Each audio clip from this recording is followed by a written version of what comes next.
Act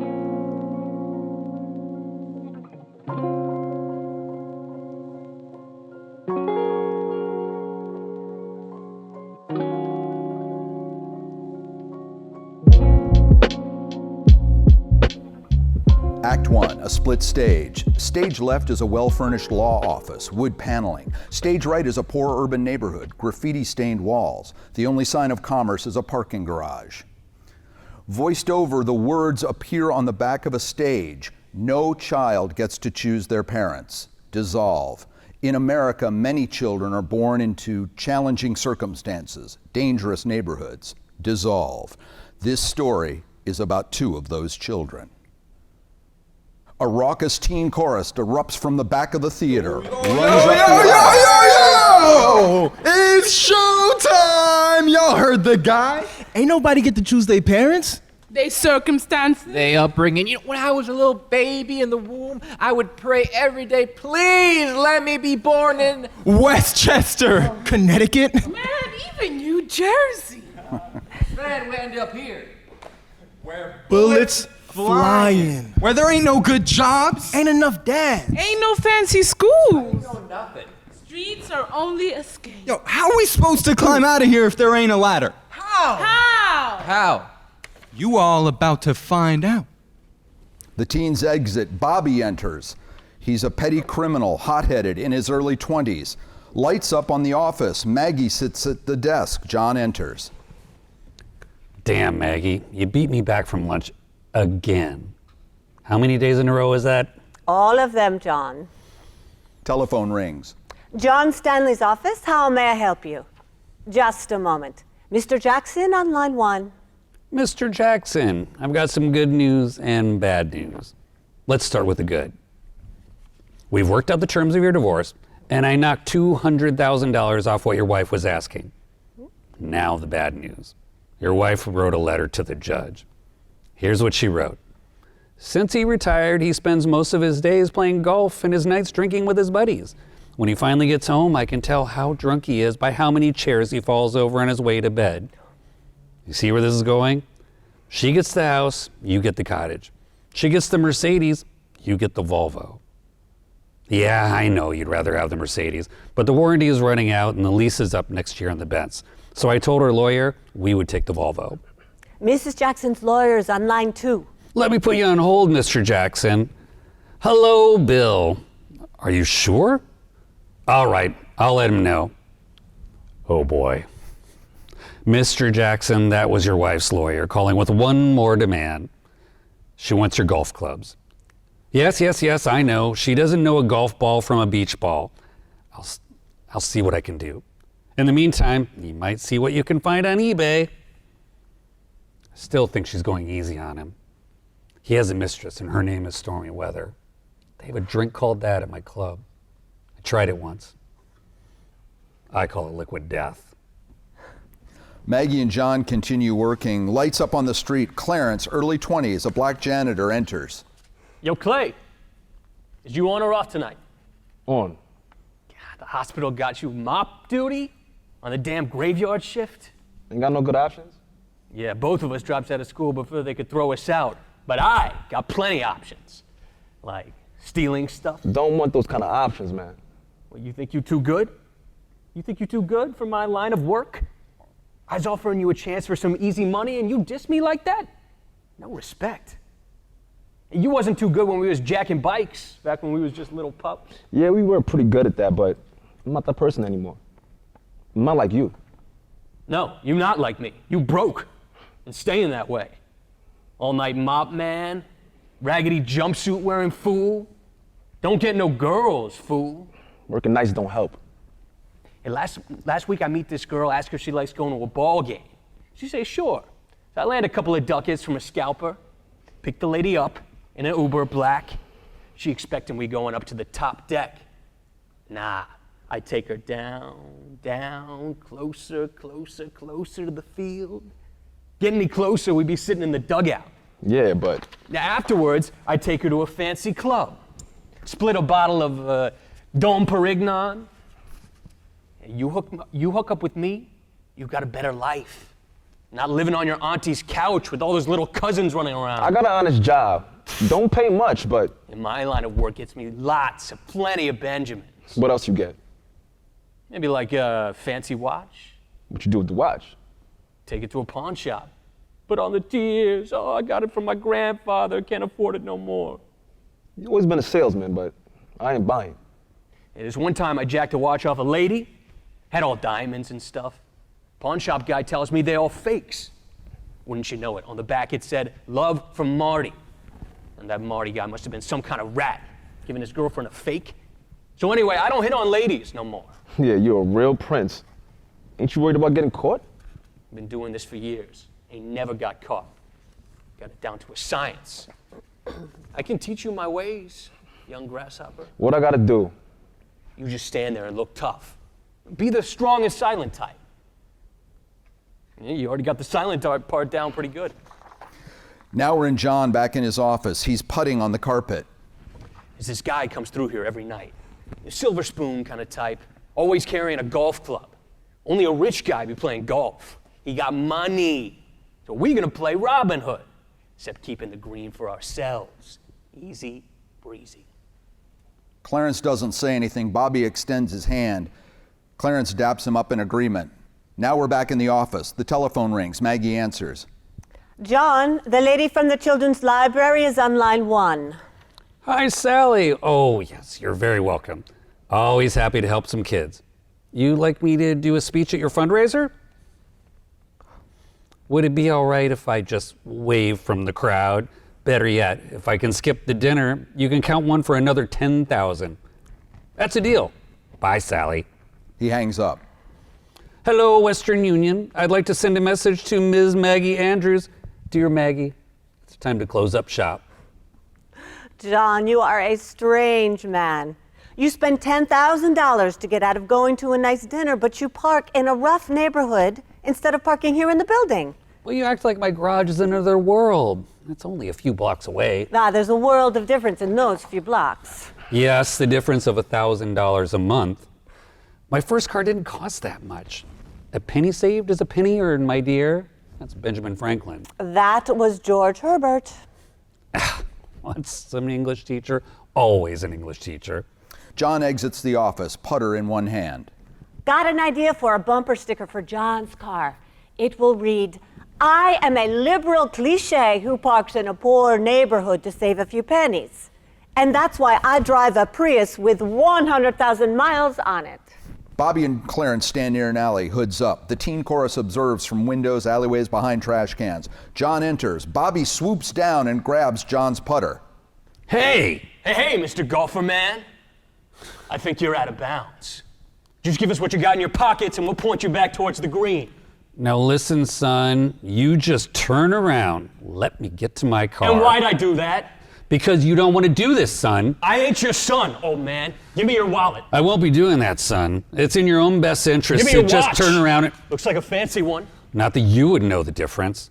Just leave. Go home, son. This is my home. You the intruder. And you're gonna be the fall guy. Hey, shut up, old man! Bobby, now enraged, strikes John over the head. John falls. Bobby brutally beats him. With each strike, a member of the teen chorus bangs a trash can to mimic the sound. Bobby, stop! Stop! Bobby swipes John's wallet and watch. Come on, Clarence. We're going to the 19th hole. Bobby runs off stage. Clarence begins to follow, but then turns towards John. He dashes over, takes John's cell phone out of his pocket, just as the teen chorus comes on stage. What's this guy hanging around for? Don't he know cops be around here? Nah, not many around here no more. That guy lying there, wish there were. There's this guy lying in the street, like hurt real bad. Needs an ambulance. Yeah, around 18th and 3rd Ave, next to like a parking garage. Y'all better come quick. My name? I ain't got no name. Just a nobody. Clarence hangs up. Bobby re-enters. The hell is you doing, man? Come on! Sirens are heard. Bobby and Clarence run off stage. The teen chorus enters. EMTs enter. They load John onto a stretcher and carry him off stage. Yo, you seen Bobby's new kicks? Fresh pair of Air Jordan Retro Twist. Hey, you gotta have a lot of paper to buy those. Rolled up to the club last night looking like a baller. Rolled up to the club acting like a baller, bought shots of Henny for everybody in the place. Yeah, man. I to be just like Bobby when I'm older. Hey, me too. Yeah, me too. Teen chorus is gone. A dimly lit hospital room in the ICU. John lays in the bed, heavily bruised and bandaged. Slowly the door opens. Clarence peeks his head in, making sure John is asleep. He puts his mop aside and tiptoes over the bed. Sees that he's breathing. Tries to exit as silently as he came, but he stumbles over his bucket. Who's there? Is that you, nurse? I'm sorry to disturb you, sir. I'm just here to clean the room. Clarence begins to mop, keeps his back to John. They have me all doped up, but I think someone already cleaned my room. Yeah, but you in like the rich guy wing. Folks with the insurance? Tough way to collect for 30 years I've been paying for it. Guess so. Say, I can't sleep. The pain keeps waking me up.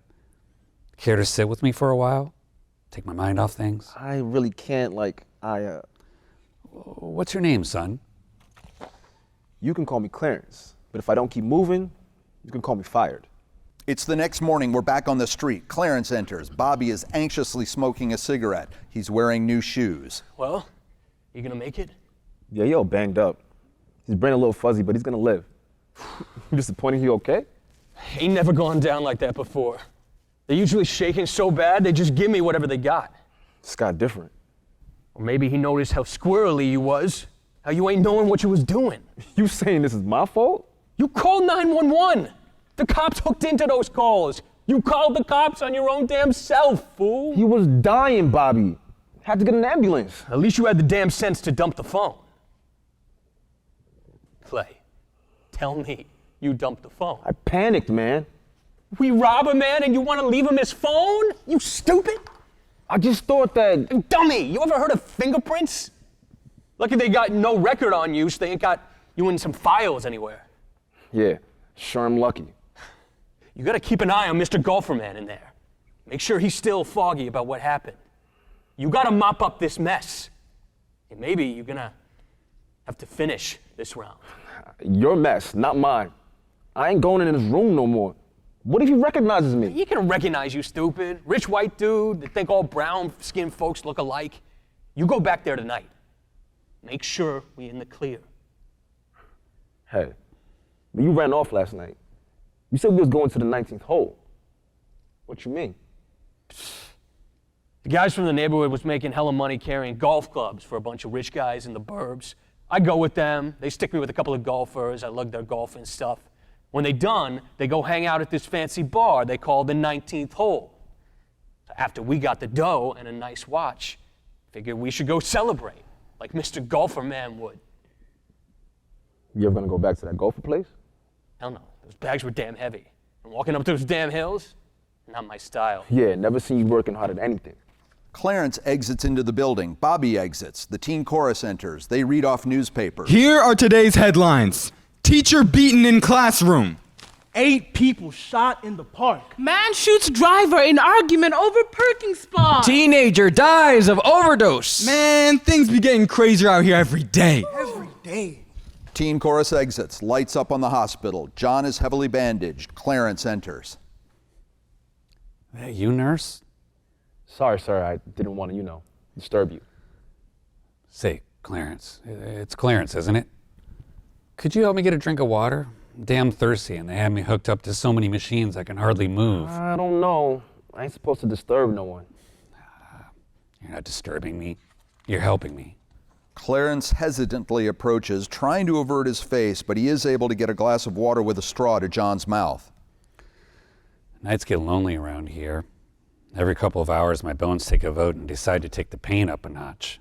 Can't you get another pain pill? Nurses won't give me another pill. Don't want me to get hooked on the stuff. Got nothing to distract me. Not even my cell phone. What happened to it? The police have it. They found some fingerprints on it. Amazing what technology can do these days. Well, that's something. I hope they find the guys who did this to you. Well, what makes you think there were 2 of them? Well, I figured they had to be 2, Hurt you so much? Well, you got a point. You know what they look like? Well, a white guy and a black guy. That's really all I know. It's too bad. Want to sit down and talk for a while? I gotta finish my work. Clarence exits hastily. He crosses to the street corner. Bobby joins him. Yo, Nurse Clay. How's our #1 patient doing? He told me the cops got fingerprints off his phone. Bobby kicks a trash can. Means they're gonna be sniffing around. We gotta head someplace and lay low for a bit. I ain't got money for that. Tell you what you do. Lots of drugs in that hospital of yours. Grab a little oxy. Sell them to my boy Marcus. You'll have plenty of money for a place somewhere. You want me to commit another crime just to get away from the first crime? That's what I'm telling you. Nah, I ain't doing it. That's your choice, pal. Bobby dashes off stage. Clarence goes into the apartment building. The teen chorus enters. Bobby getting out of town. Yeah, no one in the neighborhood's gonna miss him that much, though. Lawyer man gonna want Clarence around. Just want some company. Don't nurses do that? Not many around at night, though. Lights up in John's hospital room. A nurse is there checking his vitals. John fumbles the pitcher of water, spilling it all over the floor. Oh, damn. Don't worry about that, Mr. Stanley. I'll get someone to come help. You, come in here and clean this up. Clarence appears. I gotta finish out here, do the next floor. Get in here and clean this up. But Now. Clarence sheepishly obeys, enters the room with a mop and bucket, keeping his head down. The nurse, I gotta do something. Not telling you again. The nurse exits. She must be new here. Seems like a cross between Nurse Ratchet and Hot Lips Houlihan. This will just take a minute. I talked to your supervisor. You did? Yeah, I told him what an excellent job you're doing. You did. Thank you, sir. And he told me you're allowed a 30-minute break during your shift, but you never take it. I have nothing much to do here. I asked your supervisor if it was okay if you spent some time with me. Yeah, but I can't. You seem to like being around me. Has anything changed? Nothing, sir. Okay. Tell me about yourself, Clarence. Not much to say. I mean, I'm just a nobody. Why do you say that? Because I am a nobody. Just a broom-pushing, floor-sweeping nobody who ain't never done nothing important in his life. Living in a neighborhood where you wouldn't want to live. You're doing something important right now. I got nothing but walls to talk to. Nothing against walls, but hard to start a conversation with them. You probably had a family. Mother and father that encouraged you. If you call yelling at me encouragement. You got things. Like presents to open Christmas morning. Yes, that's true. All we got growing up asking for things was, not now, sometime, child, sometime. You're still young. Yes, and you're, I don't know, a lot more mature. Like fine wine. Clarence makes eye contact with John for the first time. Anything else you would like to say about yourself, Clarence? How about you? What you guys say about yourself? Well, my dad never made more than $5,000 in his life. Had to work my way through high school. Didn't have much of a social life. To say I was a diamond under the rough would be an insult to diamonds. Somehow I got into Penn, specifically to Wharton. You went to the penitentiary and got sent to the warden? No. I went to the University of Pennsylvania and the Wharton Business School. Oh, sorry. No apologies necessary. Then I worked my way through law school, waited tables, drove a truck at night, but it paid off. I got married, had a son, made enough money to move to a nice neighborhood, and I bought a summer house in the Hamptons. Wow, that's mad cool. You're lucky. I can't even dream of having a life like that. Living in a fancy neighborhood, being a lawyer and stuff. You'd like to be a lawyer? In some kind of dream world, sure. Why a lawyer? Well, it's supposed to help prove people is innocent, right? Well, in theory, yes. I'd like to do that. My uncle got tied up in some stuff a few years back and got arrested for something he didn't even do. Got assigned this public, what you call it? This public... Public defender? Yeah, that. That fool didn't even know my uncle's case from the next guy's. My uncle gets sent away upstate. Like this lawyer guy, he didn't even seem to care. Oh, where's your uncle now? I mean, he died up there. Oh, so sorry to hear that. Yeah. So, I'd like to be a lawyer, but like, be good at it, you know? Do you live around here? Yeah. Do a lot of people from your neighborhood end up in prison? Yeah, too many. Hooked on drugs? Yeah. You do well to find a place somewhere else. But that ain't gonna happen. Why not? Look at me.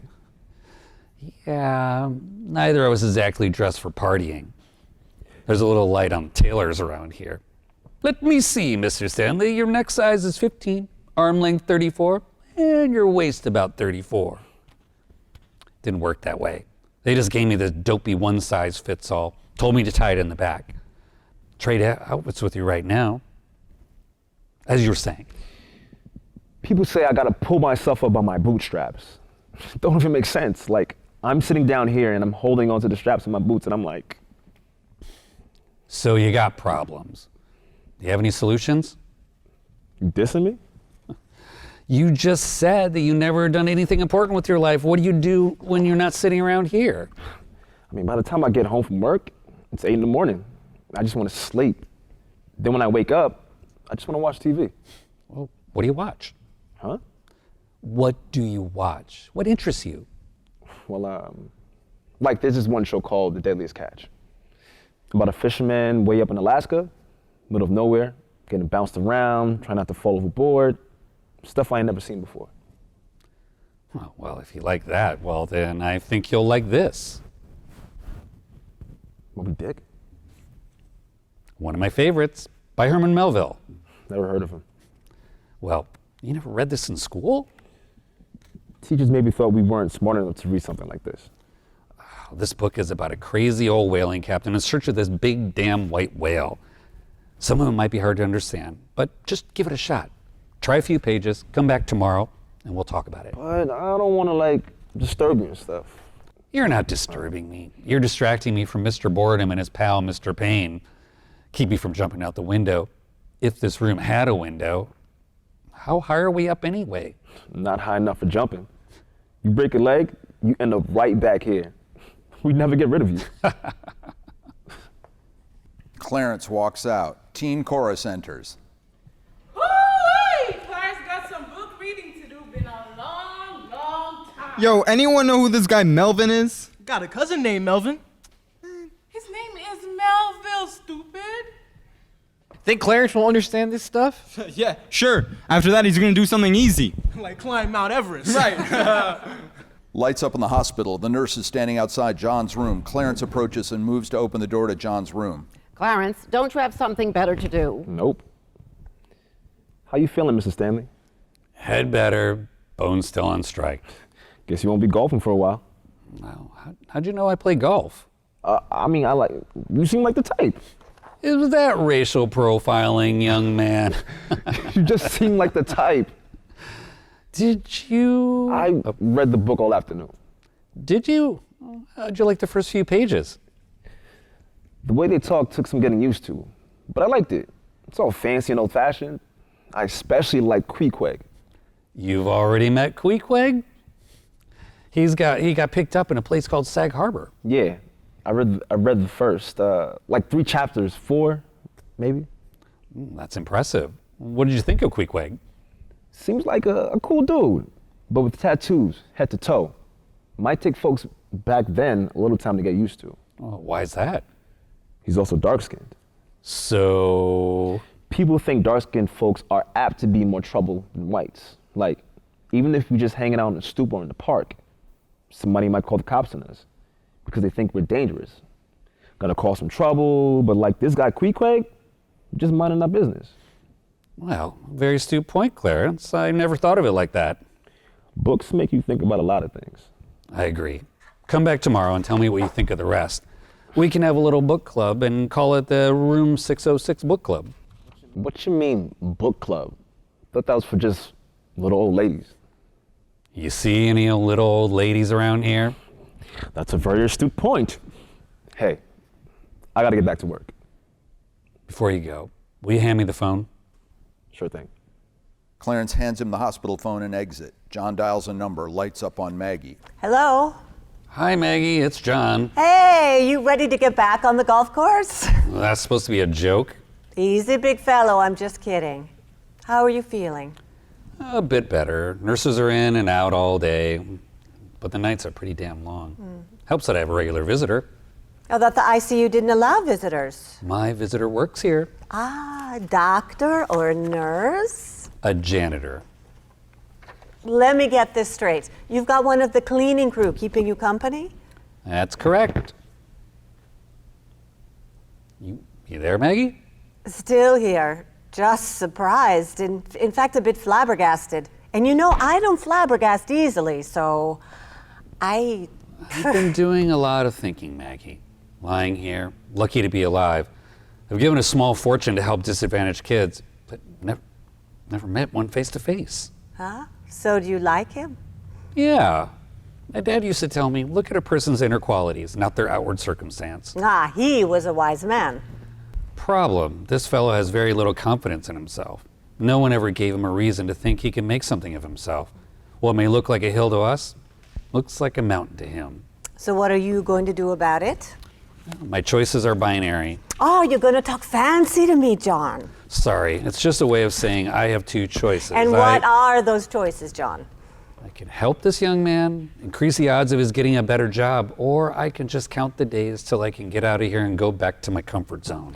And do what you are good at and ringing the cash register and... Or just lie here and moan and groan. Hey, those words rhyme. Maybe I could take up writing poetry. Ah, newsflash. Lawyer takes up poetry to keep from getting hooked on drugs. Bet there are a lot of hungry poets out there. So you want to be Mr. Fix-It. How do you plan to help this boy? Man, Maggie, he is a man. His name is Clarence. I gave him a book. A book? What book? Moby Dick. Moby Dick. John, couldn't you have given him something easier than that? I wanted to test him with a hard one. Well, you've sure done that. Well, he seems to like it. It is a reach, but I think he is understanding it. He could be a very bright young man. Well, yeah, I guess just because he's cleaning rooms doesn't mean he's not smart. What are you going to do besides teach him about white whales? I'm going to change the way he speaks. What do you mean? Are you going to change him or help him to change? Big difference. Get him to stop saying ain't and whatchamacallit and toss around a bunch of double negatives. Is this boy black? Does it matter if he's black? You got a problem with a white guy helping a black kid? Would you prefer I help a white kid? You want to see if they've got a white janitor around here? Just let him keep me company? You didn't answer my question. Well, yes, Miss Sunshine, Clarence is black. Okay, don't sunshine me, John. You're going to teach him to talk white? I want him to talk like a lawyer. That's his aspiration. And that is a reach, and you want him to talk like a white lawyer. This is not a black-white thing. You remember the super smart lady out of Harvard? She was white, had a resume a mile long, decides to run for Senate. Could not get through an interview without saying, you know, and I mean, and like all punctuated with a ton of uhs. Yeah, people began making fun of her. She dropped out. Too bad, she would have made a damn good senator. You made my point. Speaking well can make a difference when you try to get a job. Yeah, but what you are doing, some people might think you are a racist. I'm not being racist. I'm being realistic. You send 2 guys to a job interview. 9 of them speak like a rapper. 1 of them speaks like Atticus Finch. You know who's getting the job. Yeah, but remember where his predecessors came from. That may be a problem and a damn good excuse, but it's not a solution. But you can't. I'm not saying this young man's life has been fair. I'm just saying that's the way it is. That's the game. I want to help Clarence up his game. Get in the game. He has a job. Is his job not good enough for your taste? Clarence needs a higher paying job to afford to live in a safer neighborhood. Does he want to move? He damn well should, like a refugee in a war zone. Get out of the line of fire. It takes an interview to get most better jobs. Yeah, and they're not going to ask him who wrote the Magna Carta or to solve a quadratic equation or ask what you get when you combine sulfur with nitrogen oxide. But they are going to want him to speak proper English. Okay, I don't like where this is going, John. Hey, don't blame me because the English is what they speak in businesses around here. Blame the Brits and their British Empire, sailing all over the world for a couple hundred years and spread their language all over the world, literally. Plymouth Rock is not in Mexico or Canada. It's right here in the dear old United States. What makes Clarence different? Why him? There are a lot of rooms in this hospital. For some reason, God put Clarence in mine. He's just fallen through the cracks, and I want to catch him before it is too late.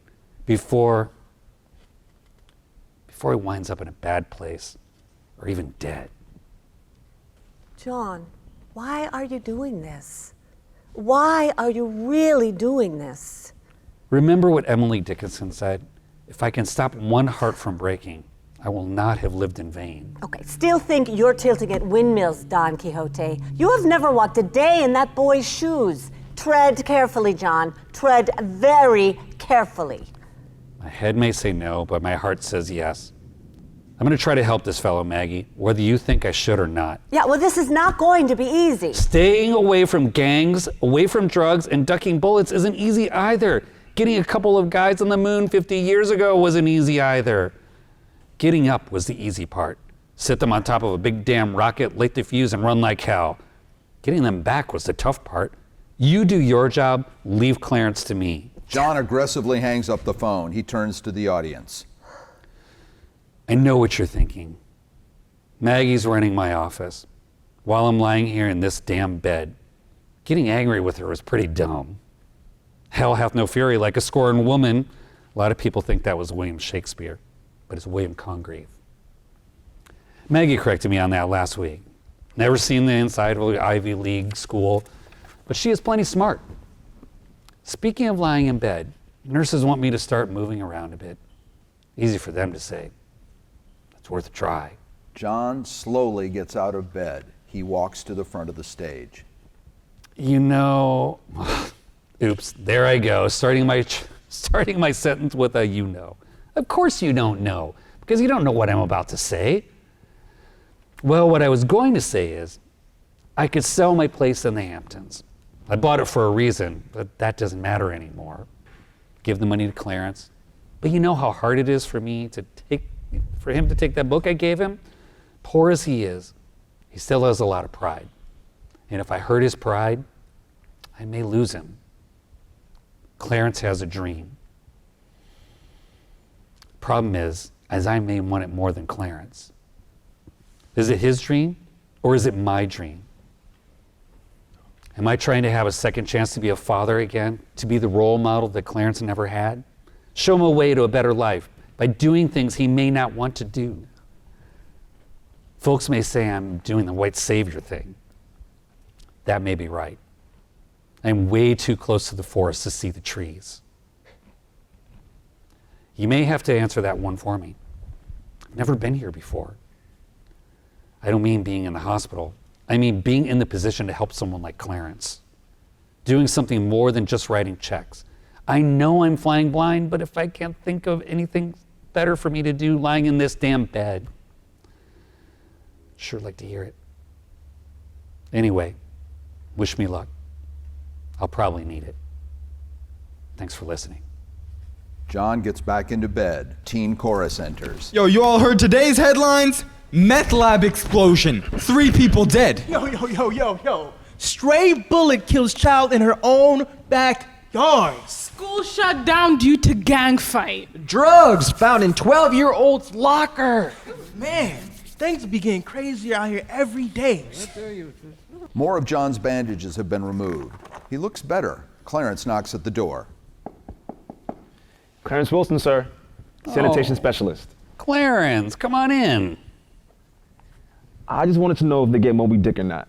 So I skipped to the end and read it, and wow, it's intense. I know it's cheating, but I just had to know. Skipping a few pages is no crime, Clarence. And you don't seem like the criminal type. Do you blame Ahab for the sinking of the ship? Damn right I do. Melville said he had some kind of, obsession? Going after that damn whale, taking them risks. Melville, one hell of a writer. The way he uses words to paint pictures and stuff, he must have been a real smart guy. He certainly was. Probably had a lot of money too. To be able to write, just sit down and write and think of words all day. Well, he came from a wealthy family, but his father died when he was 12. Family ran out of money shortly thereafter, and he had to drop out of school. He was a dropout? Yeah, for a time. He missed 3 years of high school. That's something. Plenty of successful people were dropouts. Thomas Edison, Charles Dickens, Albert Einstein. They was all, white guys. Well, fair point. But lots of black folks have also proved themselves successful without formal education. Phyllis Wheatley, Sojourner Truth, Frederick Douglass. Fair point. Clarence, would you mind reading some of the book to me? I don't know, sir. I ain't good at reading aloud. Used to have to do reading in class. The teacher'd get mad because she could barely hear me. Well, why were you so quiet? Guys used to make fun of you if they thought you were trying too hard to be in class. And if you read too good, or you ask too many questions, not the hard way. They bullied you for trying hard in school? Shoved me around, called me stuff. This one white kid stand up for me though. He said, "You messing with Clarence, you messing with me." He's a nasty guy, but he's my friend, my only friend. They left me alone after that. I don't see any of those bullies around here. Some of them are probably sitting in jail right now, wondering where they went wrong. Don't be nervous. It's just you and me, a couple of friends sitting around. I want to hear you read. All right, but I'm only doing this because you said you need some distracting from, pain.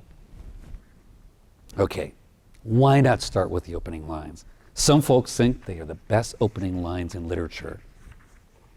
Clarence opens the book, turns to the first page. Call me Ishmael. Some years ago, never mind how. Hold your horses there, son. No need to rush. Think about it like you're running a mile, not the 100-yard dash. Can I give you some tips? Sure. Stand up. Clarence stands. Feel the soles of your feet rooted into the floor. Your weight spread equally between them. You're anchored to the earth with gravity, and the power of the earth travels up through your body. It allows your ankles, your knees, your hips. My hips? Yes, Clarence, your hips. It allows every piece of your spine and your neck to stack on top of each other, straighten, and come into perfect alignment. You can allow your muscles to relax and trust that your bones are there to hold you up. This is a lot to remember just to stand. After a while, it'll become second nature, I promise. Take a deep breath into your belly, read each word slowly, pronouncing every sound. Speak slower, dummy. I heard that. You are no dummy. Just think about each word means, how it feels, what images it brings to your mind. That will slow you down. Tell Melva's story. Clarence takes a deep, full breath. He seems calmer. Call me Ishmael. Some years ago, never mind how precisely, having little or no money in my purse, and nothing particular to interest me on shore, I thought I would sail about a little and see the worldly part of the world. That was very nice, Clarence. Very nice. You have a very gifted voice. Nah, I don't talk good. My teachers always told me that. I disagree. Speech is what you say. Your voice is how you say it. How you use your instrument of your voice to convey meaning, to communicate, to resonate with other people. It's a vital tool as a lawyer. Never gotten a compliment like that before. That's a shame, because it's very true. Where did Mr. Melville get the name Ishmael for this guy? It's from the Bible. Ishmael was the son of the prophet Abraham. The name is also used in the Quran.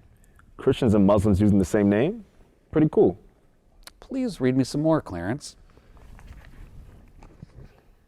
Whenever I find myself growing grim about the mouth, whenever it is a damp, drizzly November in my soul, this is pretty heavy stuff, Mr. Stanley. Yes, it is, but go on.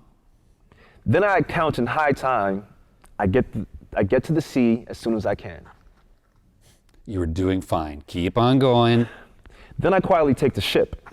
There's nothing surprising about this. If they knew it, almost all men in their degree, sometime or other, cherish very the same feelings towards the ocean as me. So what have we learned in these lines? I was doing the lines. You were doing the listening. So you tell me. Well, Melville comes right out and lets us know who Ishmael is, and that Ishmael will be the narrator. So he sets up the relationship between Ishmael, the narrator, and the reader right up front. Got it. But this Ishmael guy doesn't sound too happy. Bingo. So he says he needs to get to the sea. So that's why Ishmael's willing to get on the whaling ship, which we know from the rest of the book ain't the safest place to be. The nurse enters. Clarence, Knew I'd find you in here. There's a big mess out here you gotta clean up. Duty calls. Keep thinking about that idea, all right? I will, sir. Clarence exits. The teen chorus enters. We got a little classroom thing going on here. Well, yeah, but the lawyer guy just has our pal Clarence. Around here, teachers had at least 35 dudes to deal with. Yeah, that like organized chaos. Yeah, lawyer man talking like it not no race, no sprint. Might sue Clarence. He been running with cement boots all his life. But I can't understand him. Better, can't you? Yeah, but what's a big deal? Makes him sound smarter. Gives him an edge. I knew it. Teen chorus exits. Clarence enters John's room. Clarence, how are you and Herman getting along? Pretty good. Pretty good.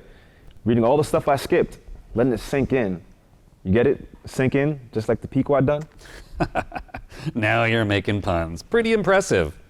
How you feeling? Well, can't complain. I keep asking the doc when I can go home.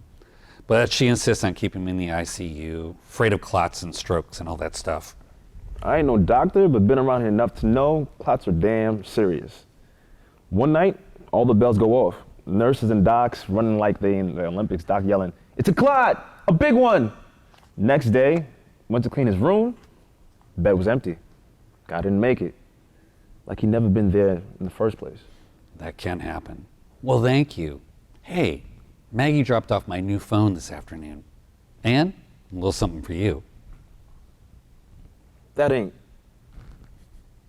for me, is it? Of course it is. You're becoming such a voracious reader, and I thought you'd appreciate having a whole library at your fingertips. Beef up your vocabulary. Thank you, sir, but no way I can accept that. I couldn't. Of course you can. I want you to have it. No, you should have it, sir. You need it more than I. I already have one. Thank you, Mr. Stanley, but I really can't accept this. This will help you improve your vocabulary. I don't know how I could repay you for this.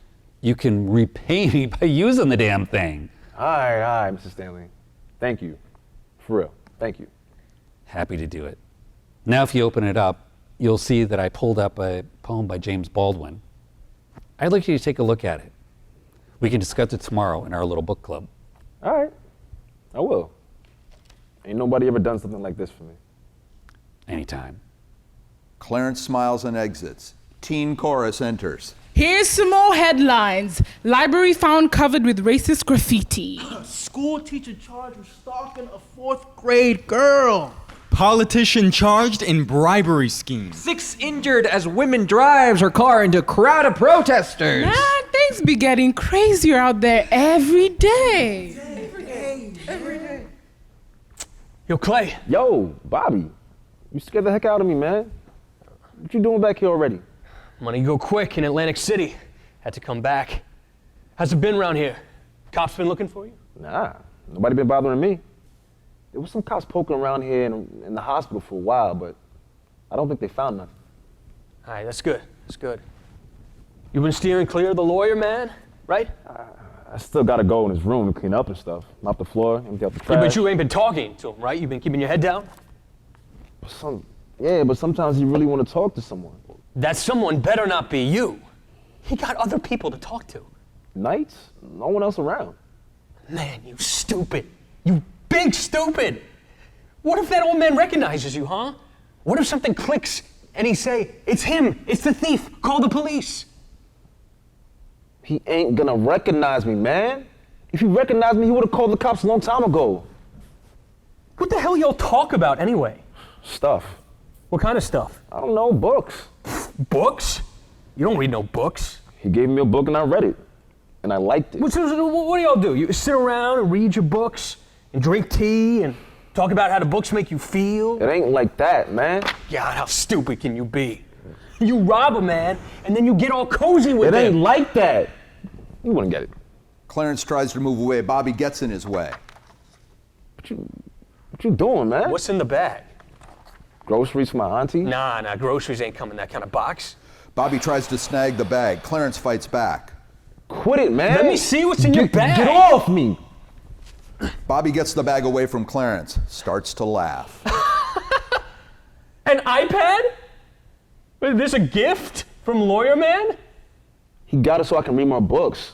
I'll give it back. You got yourself a little sugar daddy, Clay. Buying you presents? Knock it off, Bobby. Clay, this is some next level kind of stupid. Stop calling me stupid. I ain't stupid. I ain't stupid. You was the one who's stupid. You ain't never worked a full day in your life. All you do is take from other people, then you blow it all on stupid stuff. Stuff that makes you feel cool. The joke's on you, because you really just a nobody like me. You think you're better than me? You think you're better than me? You ain't never going anywhere in your life either, fool. You ain't gonna be no different than me. You grew up on food stamps just like me. You ain't got no diploma just like me. Your daddy left just like mine. Your mama put her welfare checks up her nose just like mine. You might get some bootlicking, yes sir, what can I do for you sir kind of job, but you ain't never gonna be anything other than another dropout from the hood. Clarence exits, upset. Bobby looks after him for a moment, then exits. The teen chorus enters. Looks like an old friendship going down the drain. Yeah. Thinking just like the Pequot. What's the Pequot? It's that Ahab guy's boat, you damn fool. Who you calling a fool?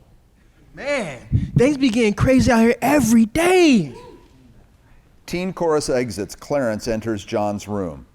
Well, hello there, Mr. Clarence. I got a sandwich for you. Hi, Mr. Stanley. How are you liking the iPad? Loving it. Downloaded a bunch of books and a few games too. I hope that's all right. All work and no play makes Jack a dull boy. And I read that poem you told me to. Read it a few times. Don't read much poetry, but I liked it. James Baldwin pretty cool. He was Can't very... believe he's from the hood. Oh, yes. He was very cool. Ended up living in France. Got out of the hood big time. Sheesh, I didn't know that. Isn't that what you want to do? Get out of the hood? I mean, yeah, that'd be nice, but that ain't really gonna happen. Oh, with a good job, of course it would. This change you talking about, kinda scary. Scared I'm gonna fail. I've done enough of that already. Well, here's what Baldwin wrote. Not everything at his face can be changed, but nothing can be changed until it is faced.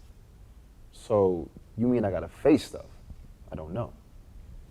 Hey, I'd love to hear that poem I showed you. Will you read it? Just the last few lines? Sure. Clarence takes out his iPad. He begins to read. The giver is no less adrift. Would you mind standing up? Your voice is always better when you stand. Sure. The giver is no less adrift than those who are clamoring for the gift. Okay. Stand up straight. Keep your weight equally over your feet, just like I told you. If they cannot claim it, if it is not there. Bend your knees and slow down. If their empty fingers beat the empty air, and the giver goes down on his knees in prayer, knows that all of his giving has been for naught. Oh, not. The G is silent. For naught. And that nothing was ever what he thought, and turns in his guilty bed to stare. Really enunciate those words, Clarence. At the starving multitudes standing there, and rises from bed to curse at heaven. Breathe, Clarence. You're not breathing. He must yet understand that to whom much is given, much will be taken. And justly so, I cannot tell how much I owe. Better. Yeah, if you say so. 80% of the jobs in this country, especially the high-paying ones, involve talking to people. You need to be able to speak to people clearly, to communicate effectively, to sound intelligent and well-educated. You saying I sound dumb? I'm saying you sound rough. For people to take you seriously, to want to give you their hard-earned dollars, you need to sound more refined. Let me hear you talk some more. Tell me what you think of the Baldwin poem. Well, I think it means that, like people who give a lot to charity and stuff, who be helping people out. Who help people out. Yeah. They ain't any less lost and confused than the other people. They aren't any less lost. Yeah, they aren't any less lost and confused than the people they trying to help. And so... Than the people they're trying to help. Okay, it'll never be enough. Even if you give away everything you got, it will never be... Everything you have. Why are you doing that? Doing what? That nitpicking. The way I talk and stuff. There's no reason to say and stuff. I'm nitpicking the way you talk, period. I'm doing it because I'm teaching you. I'm teaching you how to speak real English. I have to. I'm already speaking English. I'm teaching you how to speak correct English. Fix the way you speak. This will be our little experiment. You fix the way you speak, and you see how many doors open up. What if I don't want to be your little experiment? It's not what I meant. I only meant that. What if I don't want to be your little charity case? What is this really, Mr. Stanley? You feeling all sorry for me, caring about me, giving me the computer, then sitting there criticizing me on everything I say and try to teach me better? Is this really about me? Or is this you making yourself feel good? All I'm trying to do is to get you out of this God-forsaken neighborhood. So you can go back to your rich friends at the country club and tell them how you took this black kid out the hood, trained him like a dog, how to speak and sit and roll over. Be able to go back to your perfect little family and say, I feel so good about what I did today. I'm a real good person. You don't know the first thing about my family. Then your perfect little wife say how proud she is of you, and your perfect little son say how you want to be just like you. And you get to feel like such a good, rich white man. Don't bring my family into this. Why not? You talk about my neighborhood like it's nothing, like everyone but gangsters and drug addicts and folks with no money. But they my family. I talk the way they talk. Clarence, I'm just trying to help you. I'm just trying to be like you. Newsflash, last I checked, we not much like each other. We come from different worlds, real different. And in case you ain't noticed, we're not the same color. Clarence exits, slamming the door. The nurse enters John's room. Are you all right, Mr. Stanley? You seem agitated. No. I just think I lost him. Damn it, I lost him. You mean Clarence? We can get someone else to clean your room. You wouldn't understand. I may not understand what's going on between you two, but... But what? You have a lot of meds in you. Some may raise your blood pressure. You should not get yourself all stirred up. It could be dangerous. The nurse leaves the room. The teen chorus enters. Yo, this is not looking good for my man Clarence, man. Walking out on his buddy John? You blaming him? I do the same in Clarence's shoes. You mean those old ones he be wearing for the past 6 years? Yeah, maybe you should have been more cool. No sense jumping out the boat if you can't swim. The teen chorus exits. Clarence is mopping the floor in the hospital lobby, downstage of John's hospital room. Maggie enters. She approaches Clarence. Excuse me. I wanted to drop something off for someone in the ICU. Haven't heard from him today. I could leave it at the front desk, but there's no one there. Yeah, they're not around. Oh, damn it. I really gotta get going. I can't wait for someone to show up and... Just write the patient's name on the bag and leave it at the desk. I'll keep an eye on it and make sure nobody jacks it. Oh, I would so appreciate that. What's the patient's name? John Stanley. John Stanley? Yes, John. No. I know no John Stanley. You must be Clarence? That's me. I'm Maggie, John's secretary. Oh, yeah. He told me about you. Yeah, he's told me about you, too. What kind of stuff? That you're very intelligent and that he sees a lot of promise in you. Yeah, I'm sure you don't think that about me no more. Why is that? We had a kind of a fight. What happened? He tried to tell me how to speak, what to do with my life. I'm not sure I like it coming from someone who looked like he ain't never struggled a day in his life. John's had plenty of struggles. Like what? Not knowing which designer suit to wear? Which fancy beach house to buy? I read papers. I know what the Hamptons like. He didn't tell you. Tell me what? About Lisa and Ben. Clarence shakes his head. No. John and his wife Lisa met in college, got married right after graduation, had their son Ben a few years after that. Had a happy, perfect life going. Sounds good. But then Lisa got sick. Breast cancer. Had a bunch of treatments, but nothing worked. She died when Ben was 15. It was hard on both of them, but Ben, Oh, he was hurting the most. He got into drugs. John sent him to the best rehabs in the country. Money was no object.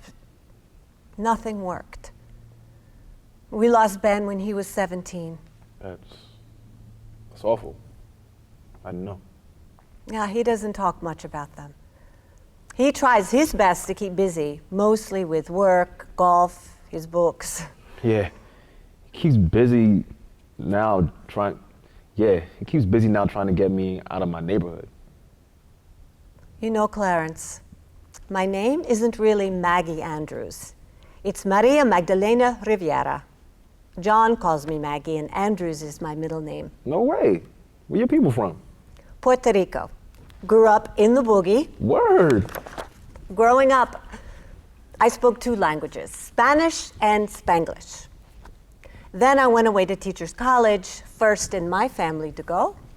But at breakfast, I asked the girl next to me, "Pasa the conflé?" And I realized she couldn't understand me. So what did you do? So I had to say, "Pass the cornflakes." I had to learn how to adapt to my surroundings and to the standards that were expected of me. Yeah, so? When I go back home, I can say, "Ay, mommy, con take it easy," and everyone knows what I mean. Back home, I'm Magdalena. In school and now at the office and with my husband, Patrick's family, I'm Maggie. It's called code switching. Being 2 different people sounds like a lot of work. No, it's like being Clark Kent and Superman. It really opens a lot of doors, and it can do it for you. That's what Mr. Stanley was saying when things blew up. John might be some old rich white guy, and some of his ideas are old-fashioned, but sometimes, he's right. Yeah, maybe he's right. Why don't you bring these up to John? They're more of his favorite books. I would, but it's almost the end of the day. I think that this could be worth staying a few minutes late. Maggie exits. Clarence is at John's closed door. He hesitates, finally lightly knocks. Mr. Stanley? Sir? Can I come in? No answer. Clarence knocks again, a bit louder. Mr. Stanley! Clarence enters the room. John's bed is empty and the room is bare of his belongings. Damn! Docs are right about those clots. It can happen so fast. When I was talking to that lady, I heard code 3. Thought nothing about it. Bet it was me that got Mr. Stanley stirred up with those damn clots. All my fault. Clarence is torn apart, comes stage front, looks down into the orchestra and slowly looks up to the mezzanine and then the balcony above, changing his posture until he's standing up straight, feet apart, continues to speak. Ain't nobody ever believed in me. Like Mr. Stanley. Not my mom, not my dad when he was around, not no teachers. Nobody ever helped me to learn stuff. Then the second Mr. Stanley said something I disagree with, I lost it. Like some dopey kid blaming the teacher. Now I've lost him. Never get this chance again. Nurse enters. What are you doing, Clarence? You've got work to do. Clarence slowly walks back to the nurse, shoulders once again hunched. What happened? You get a clot or something? A stroke? Who are you talking about? Mr. Stanley, is he gone? Your old pal.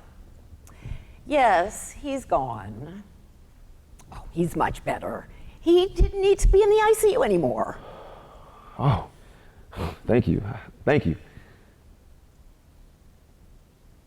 What's his room? 210.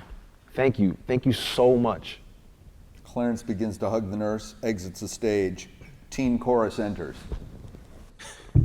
11-year-old boy shot and killed in a drive-by. Yo, I think he lived around here.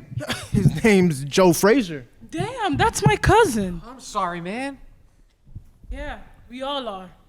Man, things be getting crazy out there every day. John is back in a new hospital room, sitting in a chair instead of in a bed. Clarence enters carrying the bag of books. I'm sorry. No. You don't need to be sorry. I'm the one. No, sir, I was out of line. I shouldn't have. No, it's my fault. I come riding into your life like an old Western movie, a white guy wearing a white hat riding a white horse. Well, I'm not on my horse anymore. Turned him out to pasture. I didn't mean to disrespect you or where you come from. You was right about some of it, sir. My neighborhood's got real bad problems. I gotta fix it up. But no point in me vilifying a whole area and its people. I'm sorry, Clarence. No, I'm sorry. I lost my head. Said some real mean-spirited things. I shouldn't have said that about your family. I didn't know. Well, how did you? I met Maggie. She's real nice. She told me to bring you these books. She's always looking out for me. So she told you about Lisa and Ben? I'm so sorry, Mr. Stanley. You remind me so much of him, Clarence. Of your boy? Yeah. He was a nice kid. Smart. Just like you.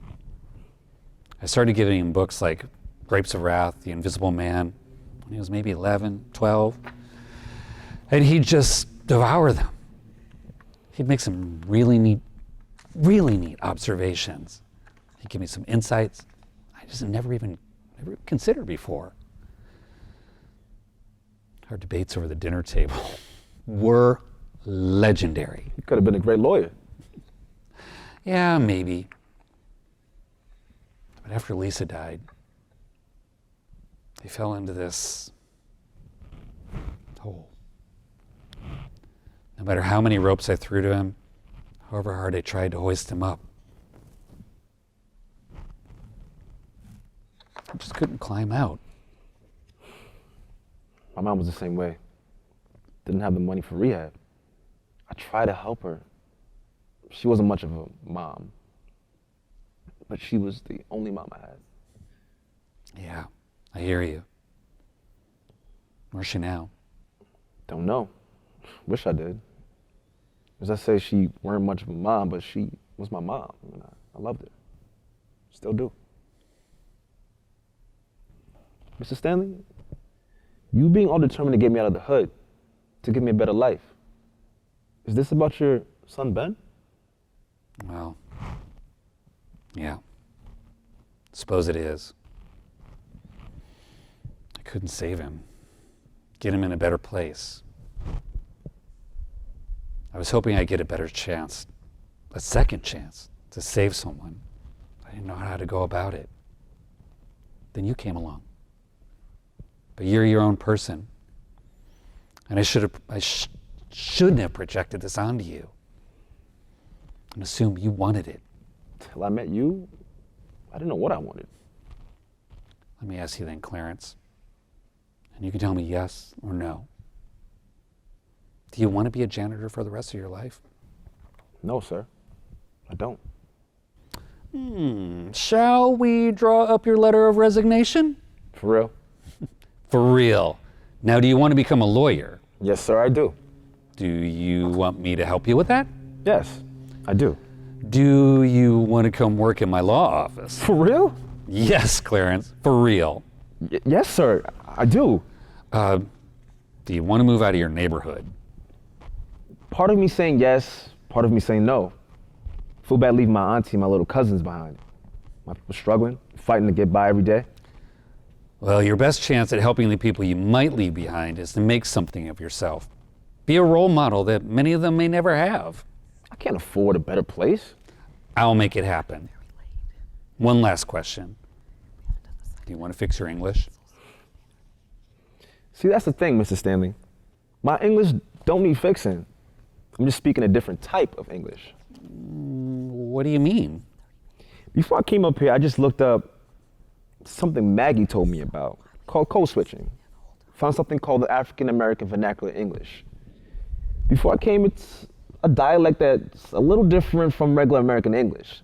Like how British English and Irish English are different. It ain't wrong, just different.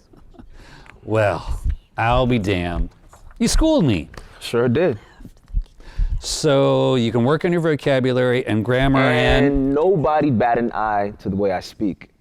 No different than if I talk like they do in a place like Boston or down in Texas.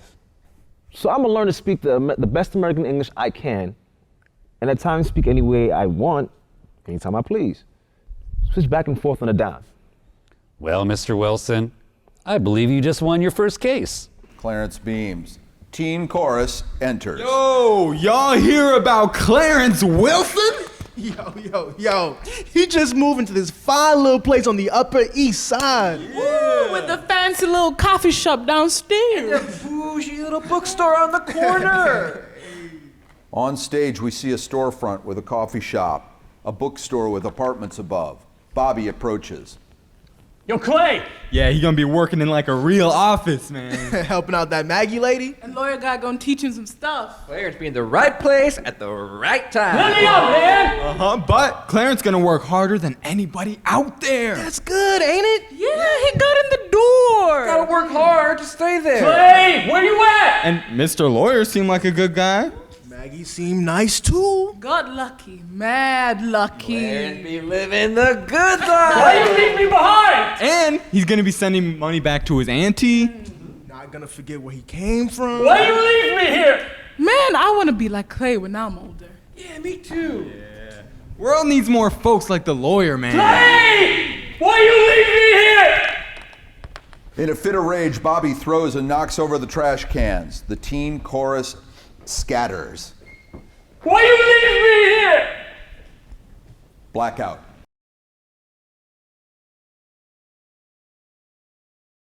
Yo. Yo, hello. Welcome back. Hope y'all enjoyed your little break. Check your phone. Stretch your leg. Got yourself a drink? Yeah, hope the first act woke folks up. You know what I'm saying? Got myself a coffee. Gotta stay awake through the rest of this damn show. Speaking of the show, gotta bring y'all up to date. Lawyer got our pal Clarence to take the GED exam. Yo, what's that mean? What's that good for? Dummy, it's for dropouts. Pass it and like you get like a high school diploma. Yeah, you gotta get you into college. Got my brother in one. Oh, what are you doing now? Working for some big accounting place, good money. Clarence smart enough to pass the thing? Yeah, heard he done lots of studying. You know? What if he don't pass? That'd be a bummer. I bet he got his hopes up. Could be in for a big fall. Oh, like that Icarus guy. Wait, what'd he do? Got a funny name. He got himself some wings, fly too high, sunburn his wings, took a big fall. Teen chorus exits. Never been nervous like this before. Just waiting to see my scores. You think wandering in circles will help your score? The test was hard, Miss Andrews. Well, I have to run some errands. John, don't you leave this office. Getting a bit testy, are we, Maggie? If panic solved problems, we would have figured that out by now. Scores coming late because the folks on the other side of that thing probably laughing at me for how bad I done. Because they are laughing. You think so too? No. You said, 'cause they be laughing at me. The correct way would be, the standard American English way would be, because they are laughing at me. You don't quit, Maggie. I got a bad feeling. You studied during your lunch break and after work, took a bunch of practice tests, worked with the tutors John got you. But remember, if you fail one subject, you fail them all. Oh, nice pep talk, John. The computer dings. They stare at it for a moment, and then... Is that it? That's it. That's the email. The email with the test scores. Well, it's not the weather report. This is no time for jokes and giggles, John. Ease up, princess. Remember, laughter is the song that angels sing. Wait! Just wait a minute. If you don't open it, then I don't have to find out that I failed. Or that you passed. Hey, we've got work to do. Okay, now who's getting anxious? Yelling at me is not helping. Not doing me any good either. All right, 4 parts to the test. Here's how we do it. Clarence, you'll open the first part. Maggie, you'll open the second. I'll open the third, and Clarence will be our cleanup hitter. Maggie, you keep score along the way. Got it? I'll take your silence as a yes. All right, where should we start? Social studies. Okay, remember, you need 145 in each subject to pass, and 156! Okay, me next. I'll do science. Hope I remembered something the tutors taught me. 163! Thank you. All right. and my tutors in the GED class. Okay, excellent job. Let's see. I'll open math. I was always terrible at math. Glad we got you keeping the books, Maggie. Okay, close call, but you got a 148. Yes. Okay, you're at 467 so far. It's not bad. All right, Clarence. So good. The bases are loaded. Take us home. Oh man. All right. Here comes the language section. Let's hope old man Melville and the other guys you read paid off. Hey, Clarence, it's all right. You worked so hard. You'll do even better when you take the test again. No way. I ain't never taking that stupid test again. Clarence, you can't give up. Look, you've come so far. Lots of people take the GED twice, even 3 times. No, I ain't taking that test again because I got a 168! What? All right, you rascal! 168 is in the college ready range, isn't it? Damn right it is, and with a grand score of... Da-da-da-da-da-da-da-da! 635! You are now officially the equivalent of a high school graduate. Congratulations, Clarence! Congratulations! Oh. Thank you both so much. I couldn't have ever done this without you. Look, you're the one who put in the work, Clarence. You should be very proud of yourself. Thanks. I am. I am proud of myself. Never felt like this before. Yeah, well, you better get used to it. With those scores, you can get into any pretty decent... With those scores, you can get into any pretty decent college. Whoa. What you mean, college? You mean, what do you mean? It's not too late to send in applications for the summer semester. Some good colleges nearby. I can't really go to college. GED's gonna have to be enough for me. 2 guys want to play pro basketball. One guy, 6'10". The other one, my size. Who is going to have the best chance? No offense, Clarence, but you are the little guy. Used to be high school diplomas were enough, but not anymore. But there ain't enough hours for me to work here and go to college. You say there aren't enough hours in the day, but I say there are. You'll work here during the day, take a few classes at night and on the weekends, just like you're doing for the GED. But what about the money? College is crazy expensive, and I don't think I can afford. Look, don't worry about the money. I'll take care of it. No, Mr. Stanley, I really can't let you do that. When I found out Lisa was pregnant with Ben, I opened a college fund for him, put a lot of money into it, envisioned one day having the tuition money for a Harvard, Yale, Princeton, art school, clown college, whatever the heck Ben wanted to be. Yes, but that was a long time ago. Well, the money's been sitting there. Mr. Stock Market has been good to me. So good, I've been meaning to close the account, donate it to some charity. Clarence, I'd be honored to use that money to pay for your college. I'm going to college. I'm really going to college. Yes, you really are. Thank you. I won't let you down, I promise. I know you won't. All right, folks. Time for me to head home. See you all bright and early? Mm-hmm. John quickly gathers his things, heads out the door. Maggie goes about gathering her things. Clarence, still standing there, awestruck. I'm going to college. I'm going to college. Penny for your thoughts? Oh, it's nothing. Just, it's a lot to process, that's all. Feeling a little nervous? Feeling a lot nervous. But I don't want to sound ungrateful for what Mr. Stanley's giving me. Just being honest with you. Honesty is the first chapter in the book of wisdom. Thomas Jefferson. Smart guy. Okay, tell me what you're nervous about. Haven't been in the classroom since I was 16. And Mr. Stanley's talking about me going to some fancy rich kid schools. They're going to sniff me out in a second. That I'm not like them. That I don't belong there. Sounds like a case of imposter syndrome. Not sure about the syndrome stuff, but I am an imposter. I still feel like this nobody dropout kid from the hood pretending to be smart, confident, educated man. Okay, you know how to stand tall and speak strong like John taught you. You sit in the front row, look people in the eye, answer the teacher's questions, and ask even smarter ones. You'll get used to it soon. It will become part of who you are. If you say so. Still won't answer the damn phone, though. I'm afraid of a client hearing my voice, thinking they're calling the 125th Street McDonald's by mistake. I don't want to scare away any clients. Your buddy Melville wrote, "Ignorance is the mother of fear." You're plenty smart, so let's let mother fear go somewhere, bother somewhere else. I'm relaxed talking to you and Mr. Stanley, but I might freeze up talking to a client. Oh, your voice is fine, Clarence. It is strong. It is special. It is your voice and is worthy of being heard. You have just as much right to be at those colleges as those fancy rich kids, if not more. Why do you say that? You had to work for everything you've got, starting with mopping floors in the hospital. Tenacity? Oh, tenacity will take you further than privilege will. Yeah. Guess you're right, Maggie. I'm what? You're right, Maggie.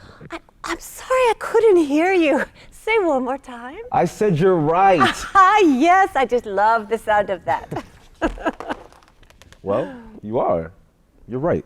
Yeah, and don't you forget it. Man, summer ain't started till the fire hydrant's open! Hey, all them little kids splash around in the streets. Them big kids too. Ooh, the little old men watching as they play their dominoes. Right. And the little old ladies, they gossip on the stoop. Hey, radio up on full blast. You know, it ain't so bad around here. Yeah, but they ain't fixing our schools. Right, they ain't fixing the project. And rent is going up. And the cost of food is going up. Clarence gonna need that college education. Yeah, but college for Clarence gonna be a big jump. You thinking about that Icarus guy again? Yeah, exactly. Yeah. Suddenly, 2 gunshots ring out. Team Chorus sprints off stage. Another day in the office, Maggie and John are sitting at their desks. Clarence enters. I hope Clarence is doing okay in his school. You worried, John? Yeah, I was looking at some stats. Dropout rates are near 40%, even higher for African Americans. Or you think we are pushing Clarence too hard? Having him go to school and work here as well? Well, I think his working here is good for his confidence, and even better for his self-esteem, neither of which he can buy at the local coffee shop. Speaking of which, Clarence holds out coffee to the 2 of them. how's school going, Clarence? Yeah, how are you getting along with your classmates? I think they like me. They are pretty smart, and being around smart people will make me become smart too. And when they ask me a question, I do what Mr. Stanley told me to do. I give them my thoughtful look, makes them think I'm smart. Buys me time to think of an answer. Fake it till you make it. Something like that. Learn from an expert. I heard that. What are you studying? A poem by a guy named Houseman. You want to hear it? I got it here. Fire away. When I was 1 and 20, I heard a wise man say, "Give crowns and pounds and guineas, but not your heart away. Give pearls away and rubies, but keep your fancy free." But I was 1 and 20, and they used to talk to me. Sounds like a cautionary tale. Yeah, they were from an older guy, like you. Look, I'm not that old. Did the naive young man learn from his advice? You're gonna find out. When I was 1 and 20, I heard him say again, "The heart of the bosom was never given in vain. 'Tis paid with sighs and plenty and sold for endless rue. And I am 2 and 20, and oh, 'tis true, 'tis true." So a year later, the young man admits the older man was right. Yep, sure did. I taught this poem to my students. Houseman used what we called enjambment. What's that mean? In French, the word means striding over.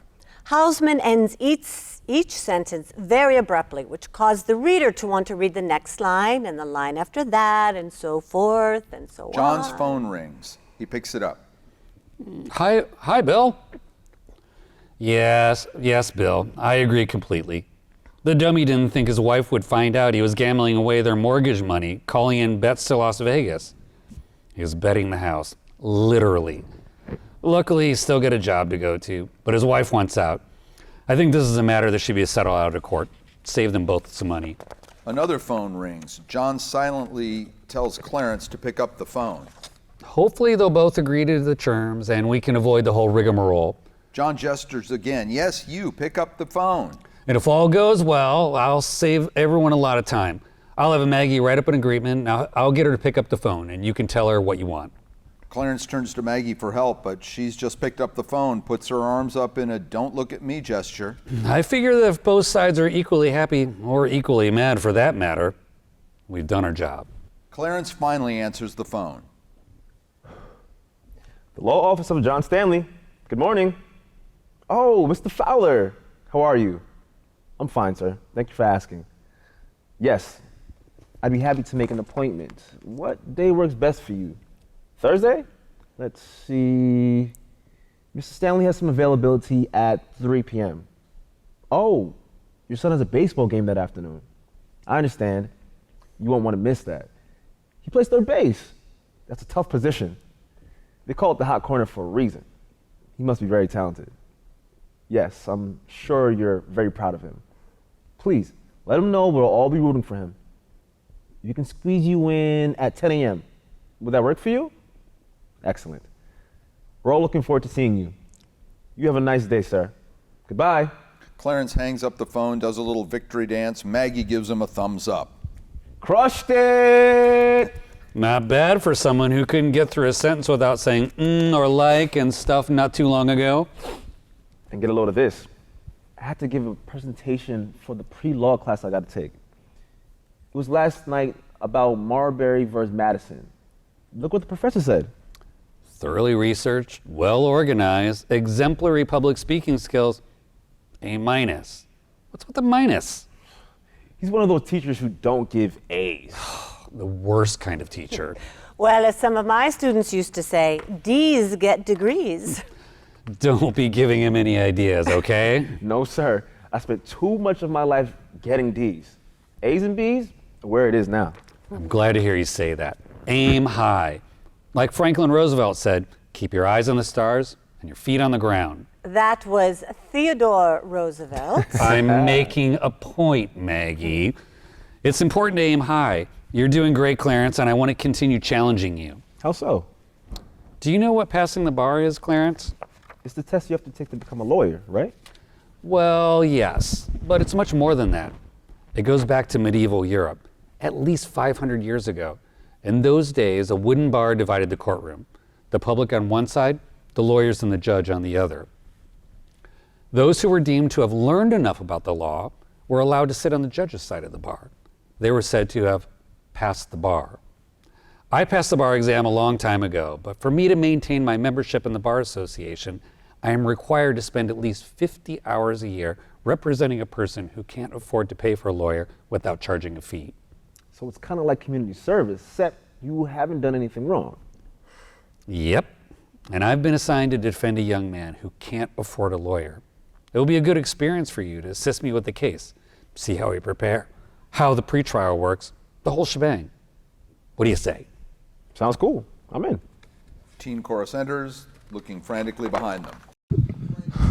Yo, you think we lost him? Yeah, I saw him turn the wrong way down 119. Man, what he chasing us out here for? We ain't even do nothing. Man, everything in Dwayne Reed be all locked up anyway.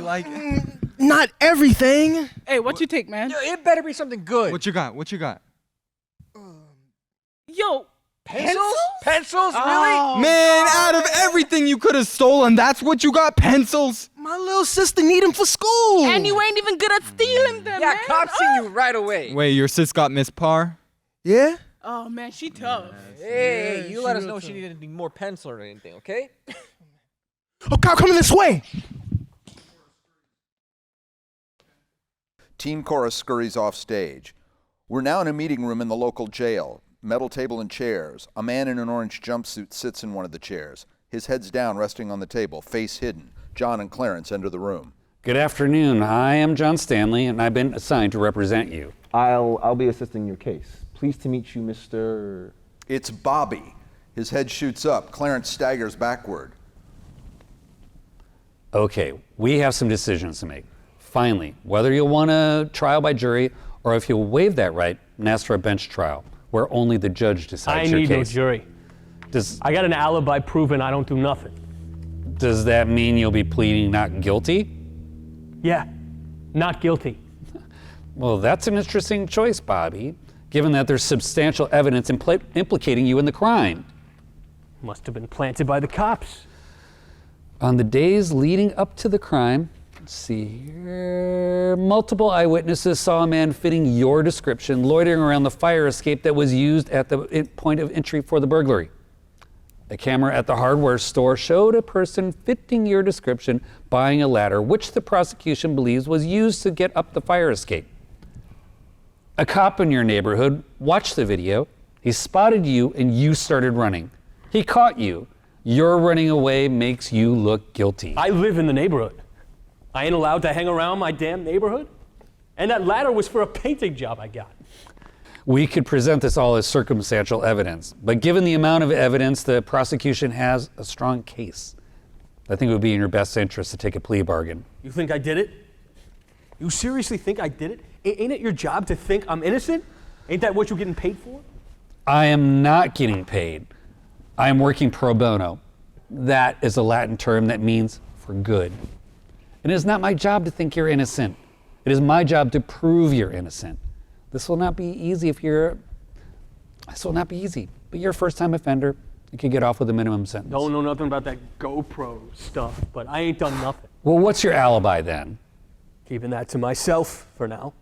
We can't prepare your defense without knowing your alibi. I'll tell you when I'm ready.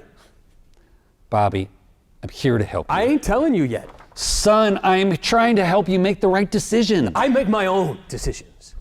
I don't need no Brooks Brothers suit telling me what to do. I ain't taking a damn plea. All right then. Clarence, a word? John and Clarence step outside the room. Clarence, I'm not getting anywhere. Why don't you try talking to him? You're closer to his age. You grew up in the same neighborhood. Maybe you can get through to him. Oh, but Mr. Stanley, I really don't think I... Just give it a shot. Can't go much worse than it just did.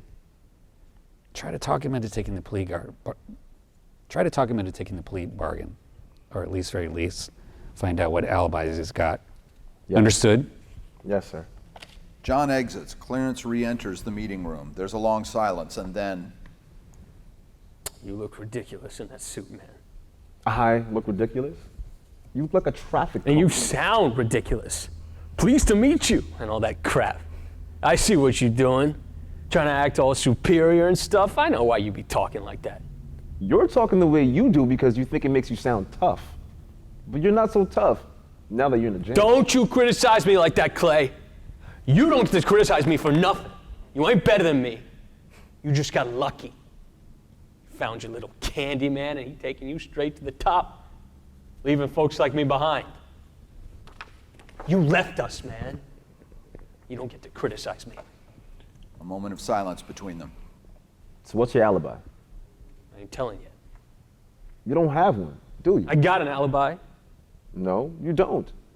I can tell when you're lying. I know you too well, Bobby. Fine. I ain't got one yet. But I'm gonna come up with something.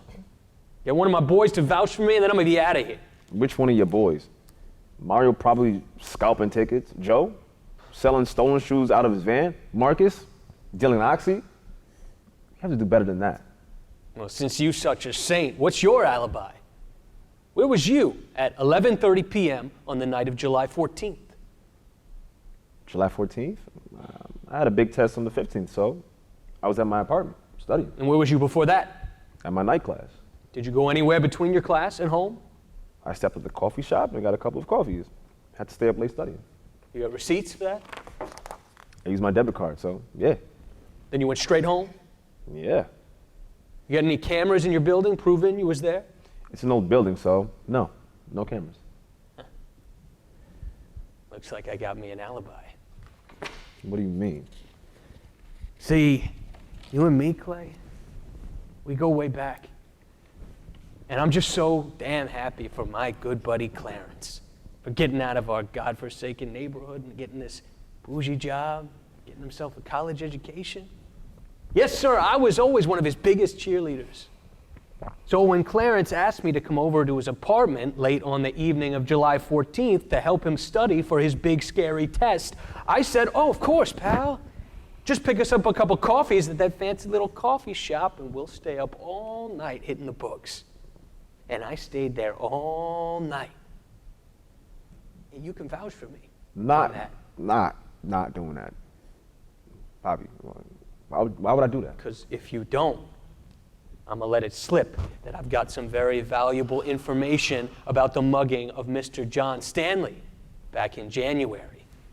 And that if they take your pretty little fingerprints, they'll see there's a perfect match with the one they found on Golfer Man's phone.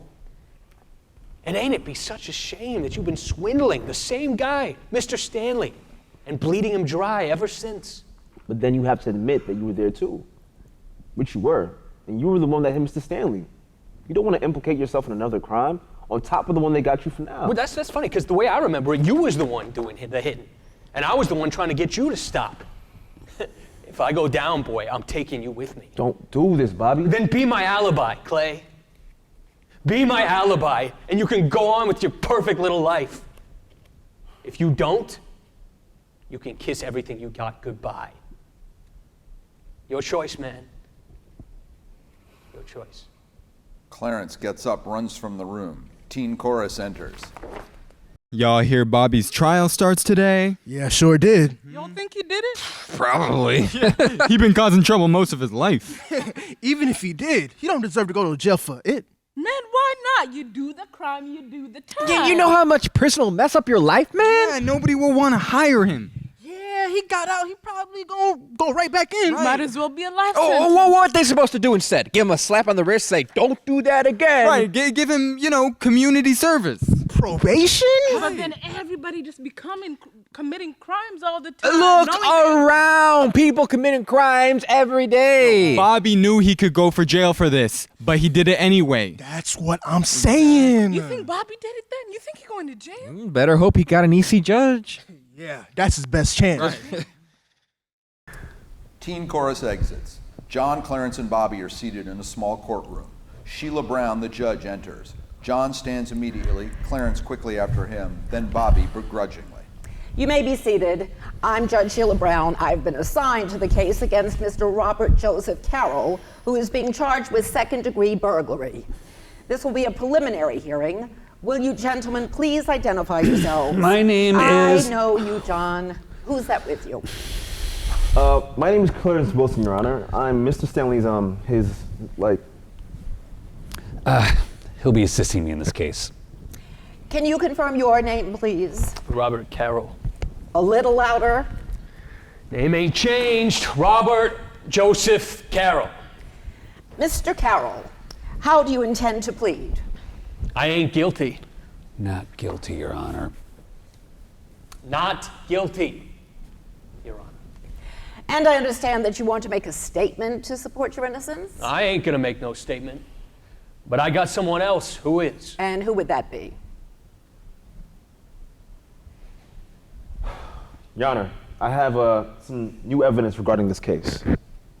Judge, can we pause for a moment? John, let's hear what Mr. Wilson has to say. Yeah, you gonna want to hear this? Quiet, You're gonna hear please. Mr. Wilson?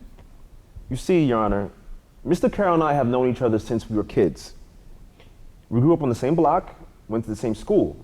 We were best friends. He was like a brother to me. Your Honor, may I request a recess? Let Mr. Wilson finish his statement, John. Go on. Your Honor, when Mr. Stanley and I met with Mr. Carroll, Mr. Stanley excused himself, which gave Mr. Carroll and I a chance to discuss his alibi. And what was that alibi? Your Honor, his alibi is that he was at my apartment on the night of the crime, helping me study for a test. And can you corroborate this alibi, Mr. Wilson? I cannot, Your Honor. That's a damn lie. I was there. I was with you all night. That's enough, Mr. Carroll. Do you have anything else to add? Well, Your Honor, Mr. Carroll threatened that if I didn't corroborate his alibi, he would, He would what, Mr. Wilson? He would tell Mr. Stanley that I was the one who mugged him. back in January that I was the one who beat him. Mr. Wilson, I need to remind you of your Fifth Amendment right not to incriminate yourself. I know, Your Honor. I was there. I helped Bobby rob Mr. Stanley. But he's the one who hit Mr. Stanley. He beat him over the head with the golf club over and over and over, and I was saying, Clay, knock it off. Clay, stop it. No, that's not true. I didn't hit him. It wasn't me. I didn't hurt you, Mr. Stanley. Oh, the hell you didn't. Then I called 911. I called 911. No, that was me. Enough! Mr. Carroll, I'm going to ask the bailiff to escort you back to your cell. Mr. Wilson, you sit down and don't move a damn inch. And Mr. Stanley, I want to see you in my chambers now. Bobby, John, and Judge Brown exit. Clarence is alone. He goes to the audience. I should have never tried to leave where I came from. There's a reason why people in my neighborhood stay in the neighborhood. But Mr. Stanley gave me a taste of what I could be. He let me dream. My dream was to become my white whale. I'm just like Ahab, all tangled up with that whale, got a rope around my neck. It's gonna drag me down. Take me back where I came from. I thought I could make something of myself, be somebody, but no. I'm gonna be a nobody again. A nobody. Just another nobody. Lights go down. Come up on Judge Brown and John in her chambers. It was quite a spectacle, John. Still trying to wrap my arms around it. Yeah, me too, Sheila. First thing I'm going to do is transfer that little weasel's case to another judge. They'll find him guilty on the burglary charge, and with Clarence's testimony, they can get him for obstruction of justice, too. Now the question is, what do we do with your friend, Mr. Wilson? You come into court with your young protege, and we both get ambushed. I am certain Clarence did not strike me. How do you know that? I just know. I'm certain. John, are you sure? I told you I am sure. Next question, Your Honor. Oh, you can cut that Your Honor crap, John. We've known each other too long. We're not in the court anymore. We're just a couple of old friends trying to find out a way to help old Lady Justice with her balancing act. What if they match his fingerprints with the ones they took from the phone? How the hell do you think he called the ambulance? Settle down, John. I'm on your side. He called the ambulance. Had he not done that, I'd be dead. He deserves to be granted amnesty for that alone. Yes, but how do you know he hasn't been hustling you this whole time, using you in case the police look into your mugging again? Because I know him, Sheila. He's a good kid, born into a bad situation. His only mistake was hanging out with Mr. Carroll. Kids like him not only don't get to pick their parents, they don't get to pick their friends. So? I'll make it easy for you, Sheila. I will tell anyone who asks that I can't identify either assailant. But that lets Mr. Carroll off for the mugging. But you have him trying to manufacture an alibi for the burglary he's just been accused of. A jury is going to want to know why he thought he needed such an elaborate alibi if he were innocent. He's going to jail. Yeah, but I don't think Mr. Carroll is going to do any repenting while he's locked up. He's apt to come after your pal Clarence when he gets out. Just saying. You make sure you know his release date. Now get out of here before I change my mind. Judge Brown exits. John returns to the courtroom where Clarence is still sitting.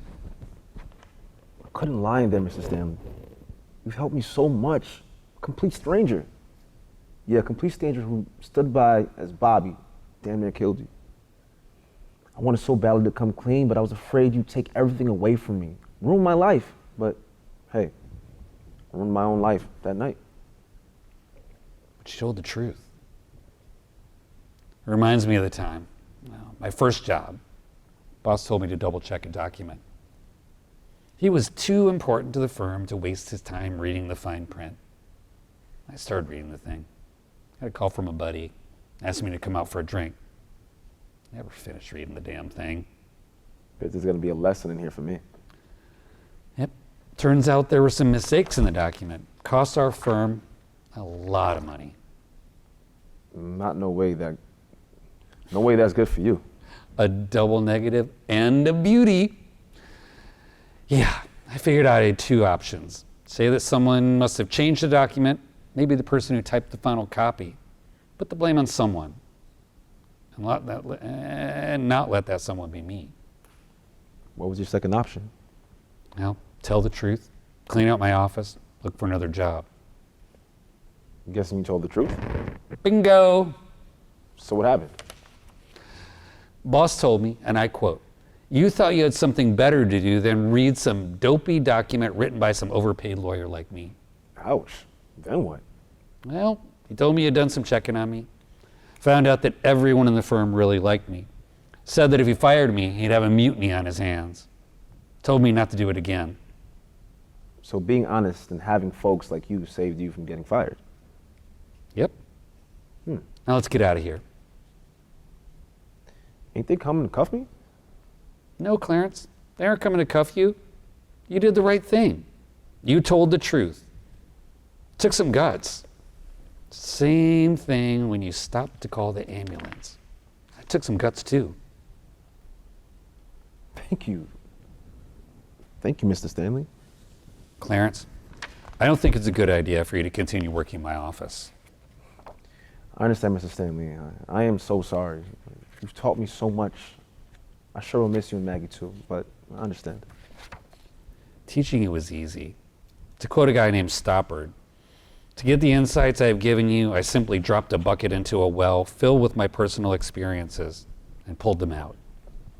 You've been like a father that I never had. But I don't want you in my office anymore.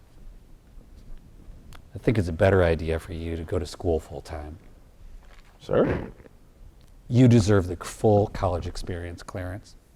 To accept what life offers you and try to drink from every cup. That's Paulo Coelho. Maggie can fact check me on that one. It'll take you eons to finish school if you're just chipping away at your credits with night classes. Mr. Stanley, how can I ever thank you for this? Well, let me take you out for lunch every once in a while.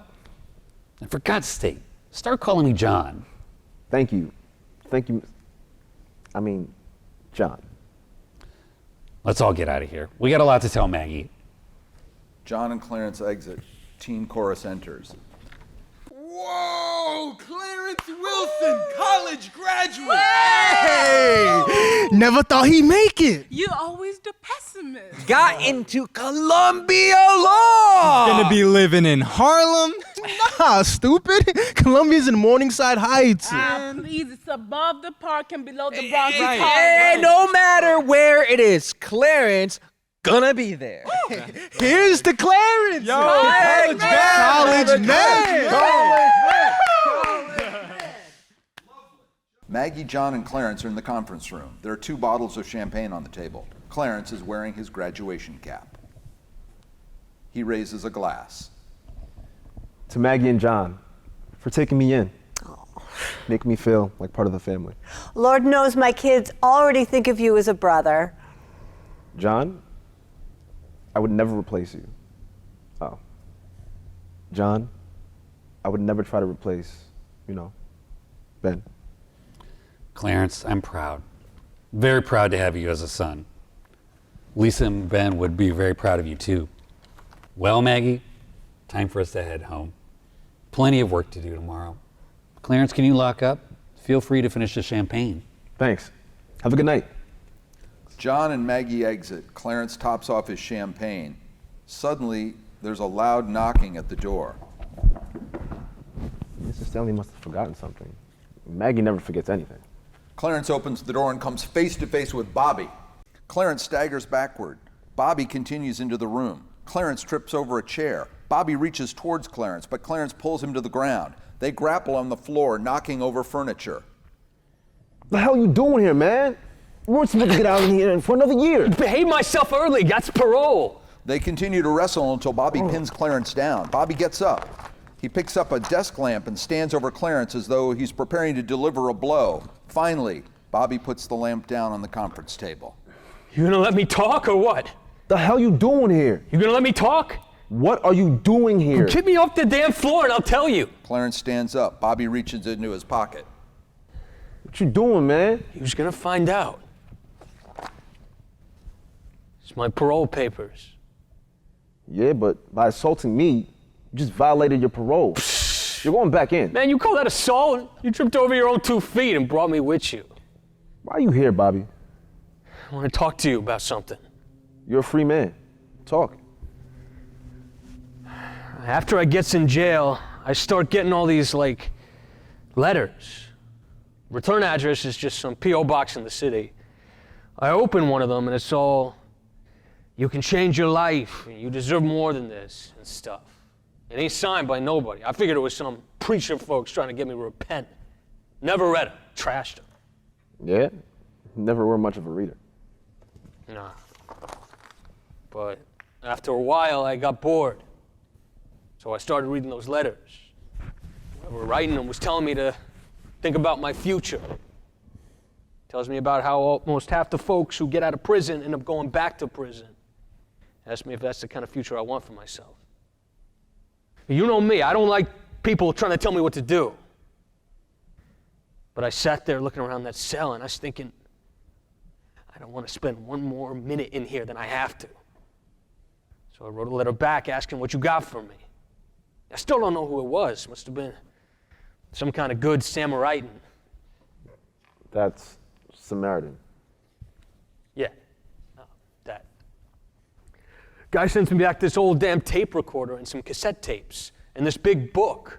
On top of the book, there was a little note. It said, I believe you're smart enough. And the book, the tapes, these all for studying for this GED thing. So I started listening to the tapes and reading the books every chance I get. I ain't got nothing better to do. It took me 3 tries to pass the damn thing. It's a tough test. Congrats. Yeah. Guess I wasn't as stupid as I thought. Or as our teachers thought. You can't blame it on the teachers, man. Had to be half teacher, half cop, breaking up fights, trying to help us with what's going on in our homes, trying to get guys like us to pass tests designed for rich kids. Yeah, we were just born in the wrong place. Bobby, I hear you. But what are you gonna do about it, man? Are you gonna just sit around and blame the world for where you're at? That's what I came to here to talk about, Clay. Been thinking a lot about my future, like that letter told me to do. I'm a little out of practice. Ain't thought much about my future. Didn't think I'd live long enough to have a future, but I want to change that. Like now. I want to make something of my life. How? Listen, you got a real good thing going here. I was thinking maybe... Maybe what? Maybe you could get me a job here and... Hell no. Clay, hear me out. No chance. Well, what? What, because I'm an ex-con? Not just that, Bobby. People make mistakes and deserve to be forgiven for them. But I can never forgive the way you treated me. You always treated me like I was dumber than you. Like I was less than you. You tried to use me. You damn near ruined my life. The whole last week, I was thinking about how I'm going to come to you and apologize. Now I'm here. I'm sorry for everything that I did. The way I treated you, the stuff I put you through.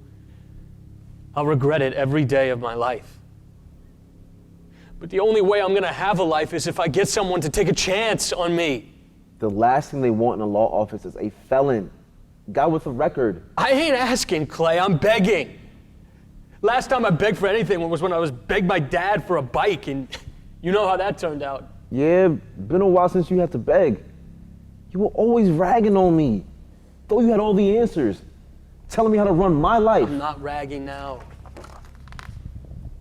I try to get you a job here. I risk everything I've got. Everything. But it isn't what I've got that matters. It is what I've been given that's what really matters. This place has been good to one nobody. There might be room for another nobody around here. Mr. Carroll, who stood up for me in the schoolyard those many years ago, you made a good case. Let's see if we can make this happen. What I gotta do? Pour me some coffee. I'm not used to this bubbly stuff. Yeah, you never were much of a drinker. Gotta clear my head. We got work to do. What kind of work? We have till morning to change you from Clark Kent to Superman. Like I said, Clay ain't much of a drinker. Yo, y'all had Miss G in the 10th grade. Yeah. Remember she told us what to do to get out of here?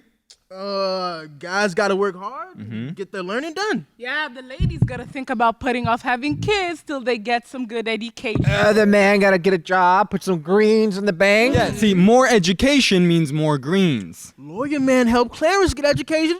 And now Clarence helping Bobby. A lawyer tried to help Bobby before. Yeah, and doing it for free. But Bobby got nasty. Yeah, super nasty. Bobby blew it. Clarence taking a big chance trying to help his old pal. But it's not gonna work out. And that's on Bob. Either way, we about to find out. Yo, not we.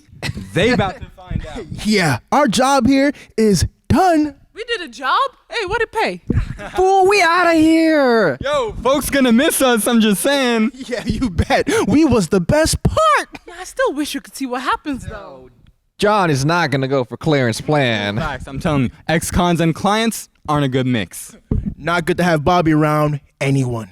Especially you, lady. I see you. Leave her alone. She paid good money for her ticket. Speaking of which, sneaking into this show with no tickets, cops could come after us. I'm just saying. Yo, let's get the heck out. Wow. Heard there's a party too. Hey! Teen chorus exits. Maggie is hard at work. John enters. Oops, Maggie, you beat me back from lunch again. How many days in a row is that? Steal all of them, John. Okay, where's Clarence? In the conference room, interviewing a potential intern. Intern? Yes, very nice young man. Walked in all dressed up, very polite. Handed me his resume and cover letter.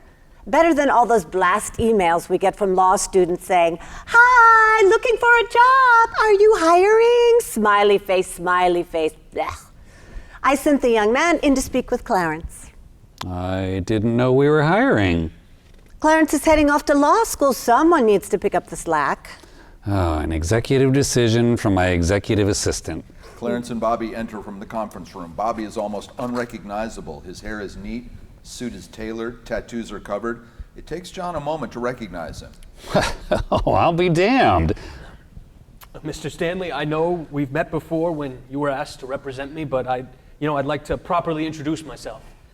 I'm Robert Carroll, sir. I was just speaking with your colleague, Mr. Wilson. I'm hoping I could get a job here. Well, we've got quite an Eliza Doolittle on our hands. What'd you call me? Chill, man. It's my play.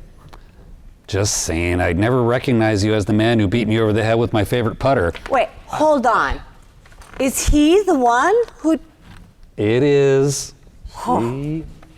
If you can get you past Maggie, I can get you past anyone. Clarence, fooling someone is not the same as earning your way into this place. This is even better than Shaw's Pygmalion. It's... And you remember what Shaw said, dear Maggie? Sure do. Some men see things as they are and ask why. Others dream of things that never were and ask why not. Yeah, he also said, youth is wasted on the young. Bobby made mistakes, but he wasn't lucky. As lucky as me. Glad to hear you say that, Clarence. When I sent Bobby those GED materials, I was hoping he'd end up right here. Hold on. That was you? Of course it was me. But why? Why would you help me? The same reason I helped Clarence. Wait, you knew it was me too? The whole time. I never forget a voice. The tone of your voice as you stood up to Bobby, as you asked him to stop. The last thing I remember before I blacked out was another voice saying, "Come on, Clay, we're going to the 19th hole." A very funny joke, young man. Not a very good one. I'm sorry.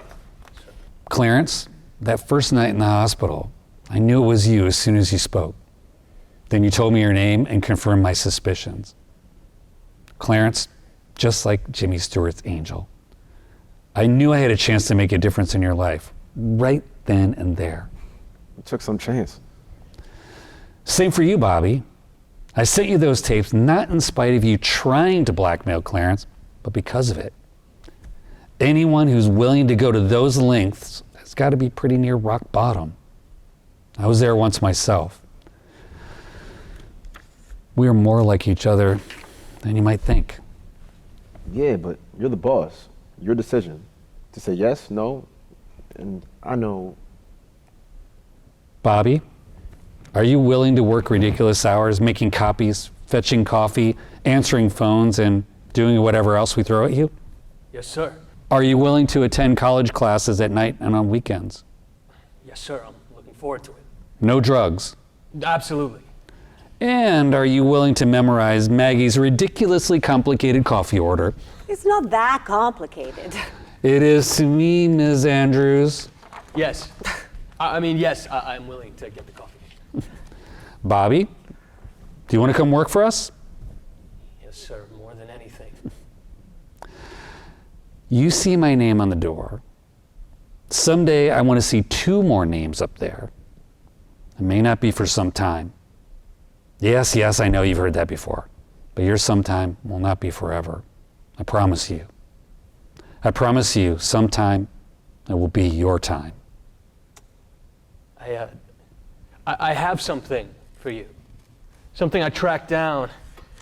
Not easy to find, but Bobby hands John his watch. John takes the watch, looks at it, puts it on, slowly shows to Maggie, Clarence, and finally Bobby, who look back at him solemnly. What you looking at, dear lady and gentlemen? This thing tells me that it's time for us to get to work. John walks back toward his office, followed by Maggie, Clarence, and Bobby. They close the door behind them. Lights come down. This has been Sometime Child, written by Dick Bruce. Boom!